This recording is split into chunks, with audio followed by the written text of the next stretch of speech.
नमस्कार, मैं हूं मनीष कुमार वर्मा और आप देख रहे हैं 22 स्कूपी न्यूज। खबरों की शुरुआत करें, नजर डाल लेते हैं इस वक्त की बड़ी और अहम खबर पर। बड़ी खबर आ रही रांची से।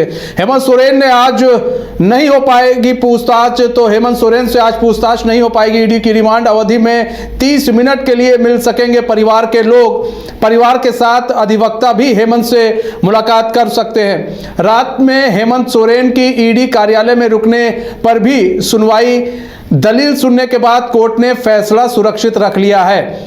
तो रात में हेमंत सोरेन की ईडी कार्यालय में रुकने पर जो है वो सुनवाई हुई, जिस पर दलील सुनने के बाद कोर्ट ने फैसला इस पूरे मामले पर सुरक्षित रख लिया है। उधर बात की जाए तो परिवार के साथ अधिवक्ता भी हेमंत सोरेन से मुलाकात कर सकते हैं। 30 मिनट के लिए परिवार के लोगों को मिलने का वक्त दिया गया है। हेमंत सोरेन से फिलहाल आज पूछताछ नहीं हो पाएगी और ईडी जो है पूछताछ आज नहीं कर पाएगी हेमंत सोरेन से। और रिमांड अवधि में 30 मिनट के लिए परिवार के लोग मिल सकते हैं। इसमें अधिवक्ता भी हेमंत सोरेन से मिल सकते हैं परिवार के साथ जाकर। तो रात में हेमंत सोरेन की ईडी कार्यालय में रुकने पर भी सुनवाई हुई कि भाई ईडी ने कहा कि हम इनको अपने कार्यालय ले जाएंगे, तो ऐसे में उस पर भी सुनवाई हुई, जिस पर दलील सुनने के बाद कोर्ट ने अभी फिलहाल फैसला जो है वो सुरक्षित रख लिया है। नहीं, शर्तों के लेके आज बहस हुई है, जिसमें हम लोगों ने प्रेयर किया था कि उनके फैमिली मेंबर्स को और काउंसिल को मिलने का परमिशन दिया जाए, जिसे कोर्ट ने मान लिया है और हाफ एन आवर के लिए मिलने का परमिशन कोर्ट ने दिया है। अभी लिखित आदेश नहीं आया है, लेकिन वर्बल सबमिशन में उन्होंने अपना कहा है।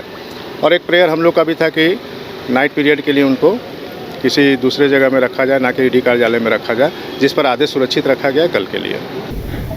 तो यहाँ पर आज एक बार फिर से जो कोर्ट में हेमंत सोरेन को लेकर आज ईडी पहुंचा था, रिमांड को लेकर पहुंचा था ईडी कि भाई हमें रिमांड चाहिए, हेमंत सोरेन की पूर्व सीएम की रिमांड चाहिए। 10 दिन का उन्होंने मांग की थी, लेकिन इधर जो है रिमांड 5 दिन की रिमांड दी गई है। अब हेमंत सोरेन से 5 दिन जो है ईडी पूछताछ करेगी, लेकिन इस दौरान जो है ईडी ने कहा था कि हमें अपने कार्यालय इनको रात में ले जाना होगा और वहां पर पूछताछ करेंगे, लेकिन ऐसा होता हुआ दिखा नहीं, क्योंकि जो कोर्ट ने इस पूरे मामले पर फैसला फिलहाल सुरक्षित रख लिया। हमारे साथ हमारे संवाददाता नीरज जुड़ चुके हैं पूरी जानकारी के साथ। नीरज, हेमंत सोरेन ने आज जो पूछताछ होनी थी हेमंत सोरेन से, वो पूछताछ आज नहीं हो पाएगी।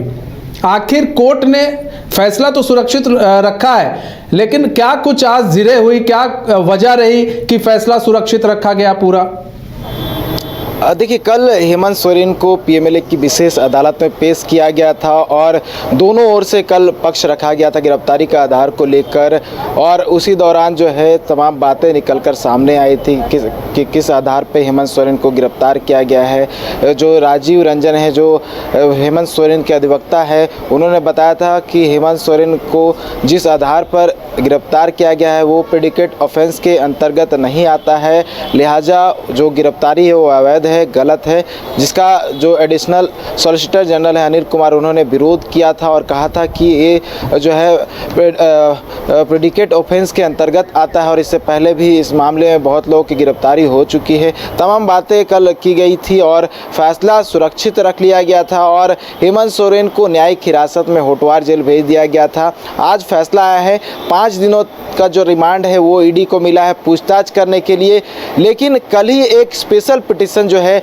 वो दायर किया गया था हेमंत सोरेन की ओर से, और उस स्पेशल पिटीशन में ये इस बात का जिक्र किया गया था कि रात में हेमंत सोरेन कहां पर रुकेंगे, इसको लेकर कहीं ना कहीं संशय बना हुआ था और ये बात कही गई थी कि सिक्योरिटी प्रोटोकॉल है, कई सारी बातें हैं जो कहीं ना कहीं ध्यान में रखना चाहिए। हेमंत सोरेन अपने पार्टी के कार्यकारी अध्यक्ष है, एक्स सीएम है, ऐसे में सिक्योरिटी इशूज हो सकती है, ऐसे में उनको कहीं ना कहीं दूसरे जगह पर कैंप जेल पर रुकवाना चाहिए। ये बातें जो है आज बहस हुई है, वो हाई कोर्ट के जो कह सकते हैं अधिवक्ता है और हेमंत सोरेन के जो अधिवक्ता है राजीव रंजन, उन्होंने बातें कही है। हालांकि इसका विरोध जो है additional solicitor general Anil Kumar ने किया है। उन्होंने कहा है कि ईडी कार्यालय में तमाम व्यवस्था है, सिक्योरिटी के तमाम इंतजामात हैं, ऐसे में ईडी कार्यालय में ही जो उनसे पूछताछ होनी चाहिए और ईडी कार्यालय में ही वो रुक सकते हैं। लेकिन इसका जो है जो राजीव रंजन है अधिवक्ता है, उन्होंने कहा कि कहीं और पे जो है जगह पे उन्हें रुकना चाहिए और सिक्योरिटी के तमाम इंतजाम जो है उसी जगह पर करना चाहिए। एक कैंप जेल बनाना चाहिए और होटवार जेल में भी एक कैंप जेल बनाया गया है, वहाँ का भी उदाहरण दिया गया कि वहाँ पर भी रुकवाया जा सकता है। साथ ही साथ एक और जो है मांग की गई थी हेमंत सोरेन की ओर से, आग्रह किया गया था कोर्ट से, ये कहा गया था कि जो फैमिली के लोग हैं उन्हें मिलने दिया जाए और साथ ही जो अधिवक्ता है वो भी मिल सकते हैं। तो कोर्ट ने 30 मिनट यानी कि आधे घंटे के लिए अलाउ किया है परिवार के सदस्यों के लिए और अधिवक्ता के लिए, जो कि रिमांड अवधि के दौरान मिल सकते हैं। और देखिए इसको लेकर जो है फैसला अभी सुरक्षित रख लिया गया है कि हेमंत सोरेन को रात में कहां पर रुकवाया जाएगा, या इस कैंप कार्यालय में जो है हेमंत सोरेन रुकेंगे या फिर ईडी के कार्यालय में। तो कल का इंतजार करना होगा कि कल कोर्ट से क्या कुछ फैसला आता है। तो देखिए एक तो हेमंत सोरेन का सुप्रीम कोर्ट से जो है बड़ा फैसला आया, बड़ा झटका लगा, दूसरी ओर पीएमएलए कोर्ट से भी बड़ा झटका लगा है, 5 दिनों का रिमांड मिल गया है। लेकिन पूछताछ जो है अभी शुरू नहीं हुई है। संभवतः कल से जो ईडी के अधिकारी है हेमंत सोरेन को रिमांड में लेकर पूछताछ करेंगे। जब कोर्ट का फैसला जो है ये स्पेशल पिटीशन को लेकर जो दायर है उस पर आ जाएगा तब। अच्छा, एक चीज़ देखिए, इसमें अगर लीगली तौर पे देखें तो ईडी तो बार बार ये कहेगी ना कि भाई हमें चाहिए कि हम अपने ऑफिस में जहाँ पर हम कंफर्टेबल हैं पूछने के लिए, वहाँ पर हम चाहते हैं वहाँ पूछताछ हो। अब फिलहाल यहाँ पर सरकार बन गई है और सरकार भी इन्हीं की है, तो ऐसे में हम अनकंफर्टेबल महसूस करेंगे अगर आप कहीं कैंप कार्यालय बनाते हैं और खासकर जेल के अंदर कैंप कार्यालय बनाते हैं और वहाँ पर पूछताछ करते हैं तो अनकंफर्टेबल महसूस कर सकते हैं। तो इसलिए जो है हम चाहते हैं कि हम इनके साथ पूछताछ करें। तो ये जो फैसला है फिलहाल कोर्ट कब तक ये फैसला सुना देगी कि वो कैंप कार्यालय में ही पूछताछ होगी या फिर ईडी दफ्तर में पूछताछ होगी? देखिए ये रीज़न्स है, आधार है, क्योंकि जितने भी अभियुक्तों की गिरफ्तारी हुई है वो सभी अभियुक्त को रिमांड में लेकर ईडी कार्यालय में ही पूछताछ की गई जो हिनू रोड में स्थित है। चाहे आईएएस पूजा सिंघल की बात कर ले जो कि निलंबित है, निलंबित उपायुक्त जो रांची के रह चुके हैं छवि रंजन आईएएस है, उनसे भी वहीं पर पूछताछ हुई। और तमाम वैसे अभियुक्त जो कि पीएमएलए के दायरे में गिरफ्तार किए गए हैं सभी लोगों को ईडी के जो कार्यालय है वहाँ पर जो है पूछताछ की गई है। ऐसे में हेमंत सोरेन को भी कहीं ना कहीं ईडी कार्यालय में ही पूछताछ किया जाना चाहिए, ये आधार कहीं ना कहीं ईडी के अधिकारियों ने दिया है। और जो आपने बताया कि कैंप कार्यालय में जो है क्योंकि राज्य सरकार के अंतर्गत आता है, तमाम अधिकारी भी जो है उनके कंट्रोल में रहते हैं, तो कहीं ना कहीं जो दिक्कत हो सकती है। और इस होटवार जेल की अगर बात करें तो होटवार जेल से संबंधित कई मामले भी आ चुके हैं जहाँ पर जो है पार्टी मनाने के साथ साथ अन्य जो है सीसीटीवी मामले में लड़की बुलाने का मामला सामने आ चुका है। तो कहीं ना कहीं कंट्रोल जो है वो नहीं रहेगा ईडी के अधिकारियों को, और हेमंत सोरेन क्या कुछ करेंगे इसकी गतिविधि भी कहीं ना कहीं ईडी के अधिकारियों को जानकारी उस बात की नहीं मिल पाएगी। लिहाजा ये आधार कहीं ना कहीं ईडी के अधिकारियों की तरफ से उनके अधिवक्ता ने दिया होगा, लेकिन इंतजार करना होगा कल के फैसले का कि कल क्या कुछ होता है। ये क्या कुछ होता हो तो कल के फैसले पर निर्भर करता है, लेकिन इधर टाइम भी तो निकल जाएगा। फिर ईडी भी तो मांग सकती है ना कि नहीं सर हमें अभी और थोड़ा वक्त चाहिए, अभी तो इसी में टाइम निकल गया। देखिए बिल्कुल ईडी ने जैसे मैंने बताया कि 5 दिनों का रिमांड मिल चुका है। अगर कल फैसला आता है कि हेमंत सोरेन को एक ईडी कार्यालय में ही रुकने दिया जाए या फिर कहीं और कैंप कार्यालय में, तो ईडी की ओर से भी जो है एक पिटीशन दाखिल किया जा सकता है। उन पिटीशन के माध्यम से जो है अपने बातों को कहा जा सकता है, या फिर अगर यहाँ से उनकी बातों को नहीं सुना जाता है तो हाईकोर्ट भी मूव कर सकते हैं। तो ये तमाम बातें हैं जो कहीं ना कहीं जो आज रखी गई थी, और अगर नहीं होता है तो हाईकोर्ट का मूव भी किया जा सकता है। लेकिन ये कल के फैसले पर डिपेंड करेगा क्योंकि दोनों ओर से जो है बातें आज रखी गई है। और देखिए रिमांड को लेकर अगर बात की जाए तो रिमांड 5 दिनों का भी मिला है, और जैसे ही रिमांड अवधि पूरी होगी, पूरी होने के बाद फिर से जब पीएमएलए की विशेष अदालत में हेमंत सोरेन को पेश किया जाएगा उस दौरान भी जो रिमांड अवधि है वो बढ़ाने की मांग की जाएगी। और अमूमन ऐसे देखने को मिला है जितने भी मामले हुए हैं उसमें रिमांड ईडी के अधिकारियों को मिली है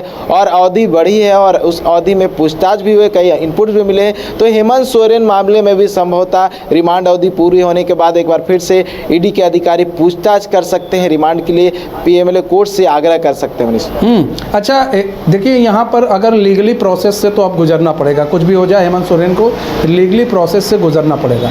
लेकिन जो ईडी है, बार बार ईडी जो इतना आश्वस्त है, ईडी के पास, ईडी बार बार कह रही है हमारे पास पुख्ता सबूत है, तो ऐसा ईडी के हाथ क्या लगा है? ईडी के पास ऐसे क्या पुख्ता सबूत है जिसके आधार पर ईडी को लग रहा है कि अगर हम पूछताछ करते हैं, 5 दिन के रिमांड लेते हैं और उनसे पूछताछ करते हैं तो और भी चीज़ें सामने निकल कर आएंगी? देखिए, हेमंत सोरेन से ये पहली बार नहीं है कि पूछताछ हुई है। इससे पहले भी हेमंत सोरेन से पूछताछ हो चुकी है। वर्ष 2022 में अवैध माइनिंग को लेकर लगभग 9 से 10 घंटे तक उनसे पूछताछ हुई थी, हालांकि उन्हें छोड़ दिया गया था।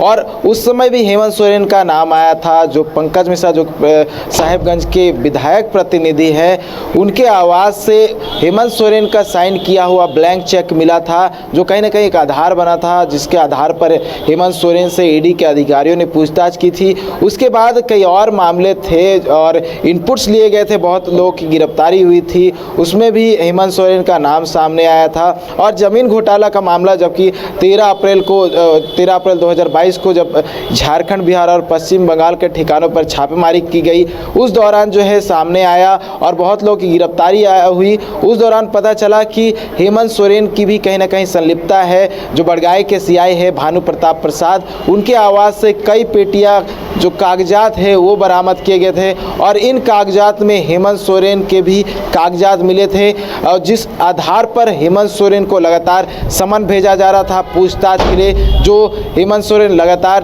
टालते हुए नजर आ रहे थे। तो ये आधार था और जितनी लोगों की गिरफ्तारी हुई थी वो कहीं ना कहीं एक इनपुट्स देने का काम कर रहे थे कि जो कागजात मिले हैं और किसके इशारे पर इतने बड़े जो ज़मीन का घोटाला हुआ है वो हुआ है। तो ये तमाम बातें थी जो कहीं ना कहीं आधार बना था। और जितने भी लोगों से अब तक जब बता दूं मैंने, तो 14 लोगों की इस मामले में इससे पहले, हेमंत सोरेन से पहले गिरफ्तारी हो चुकी है। इन तमाम 14 लोगों को ईडी रिमांड में लेकर पूछताछ कर चुकी है। तो पूछताछ के दौरान ज़रूर कुछ ऐसा इनपुट्स मिला होगा जो कहीं ना कहीं वो आधार बना होगा। वो तमाम बातें भी इंक्लूड की गई है आधार के रूप में। हालांकि बहुत सारे बातें जो हैं वो पब्लिक प्लेटफॉर्म में नहीं आ पाती है, पब्लिक डोमेन में नहीं आ पाती है। बहुत सारी बातों को ईडी जो है कॉन्फिडेंशियल रखती हैं ताकि उनके जांच की प्रक्रिया में कुछ दुविधा ना हो, दिक्कत ना आए। तो ये तमाम बातें हो सकती है, संभावना जताई जा सकती है, लेकिन असल में क्या है ये ईडी के अधिकारी बताएंगे और जब चार्जशीट दाखिल किया जाएगा तब पता चल पाएगा। तो इंतज़ार करना होगा तमाम चीज़ों के लिए, लेकिन हो सकता है समय जिस तरह से बीते तमाम बातें जो है निकल कर सामने आए और क्या कुछ इनपुट्स जो है ईडी को मिले थे या फिर ईडी के पास है, ये बातें सामने आएंगी। अच्छा, एक चीज़ और भी हम जानना चाहेंगे आपसे नीरज की, आज परिवार के लोगों को मिलने का समय दिया गया कि आप 30 मिनट तक रिमांड में मिल सकते हैं, परिवार के लोग मिल सकते हैं, अधिवक्ता भी जाएंगे इस दौरान हेमंत से मिलने के लिए। तो कौन कौन जा सकता है परिवार में? कल्पना के साथ साथ और भी कोई जाएगा? अधिवक्ता, कल्पना, और कौन जा सकता है? देखिए, ये क्लियर कर दिया गया है परिवार के सदस्य ही, परिवार के सदस्य में कोई भी हो सकते हैं। उनके माता पिता हो सकते हैं, उनके भाई हो सकते हैं, पत्नी हो सकती है, उनके बच्चे हो सकते हैं, उसके अलावा अधिवक्ता, उसके अलावा किसी और को परमिशन नहीं दिया गया है। ये स्पेशल परमिशन जो है मांगा गया था कि परिवार के सदस्य जो है मिलना चाहते हैं, ऐसे में एक समय दिया जाए, कुछ समय निर्धारित, जिस समय में जो है परिवार के सदस्य या फिर अधिवक्ता जो पूरे मामले को देख रहे हैं उनसे सलाह मशवरा करने के लिए मिलना चाहते हैं, तब कैसे मिलेंगे? तब ये भरबली, हालांकि जो अधिवक्ता से हमने बात की है उन्होंने कहा कि ये भरबली कोर्ट ने कहा है लिखित आदेश अभी भी आना बाकी है, लेकिन ये माना है कि आधे घंटे तक जो है परिवार के सदस्य, चाहे उस परिवार के सदस्य में कोई भी हो, लेकिन परिवार का सदस्य रहना चाहिए। उसके अलावा अधिवक्ता जो है मिल सकते हैं। तो ये क्लियर कर दिया गया है कि परिवार के सदस्य और अधिवक्ता। तो परिवार के सदस्य में बहुत सारे लोग आते हैं, लेकिन दायरा कहीं ना कहीं तय होगा कि परिवार के सदस्य में जो उनके सबसे करीबी जो है परिवार के सदस्य वही मिल सकते हैं। और हर दिन का जो है वो टाइम लिमिट कर दिया गया है, यानी कि 5 दिनों का रिमांड अवधि है। इस दौरान हर दिन 30 मिनट ही मिल सकते हैं। तो 30 मिनट यानी कि आधा घंटा तक मिल सकते हैं। और एक समय निर्धारित कर दिया गया कि जब तक पूछताछ होगी उस समय तो नहीं मिल पाएंगे, लेकिन एक समय जो है परिवार वालों को दिया जाएगा, उस दौरान परिवार के लोग मिल सकते हैं, तमाम बातें जो है वो कर सकते हैं। ठीक है नीरज, बहुत बहुत धन्यवाद हमारे साथ जुड़ने के लिए और तमाम जानकारी साझा करने के लिए।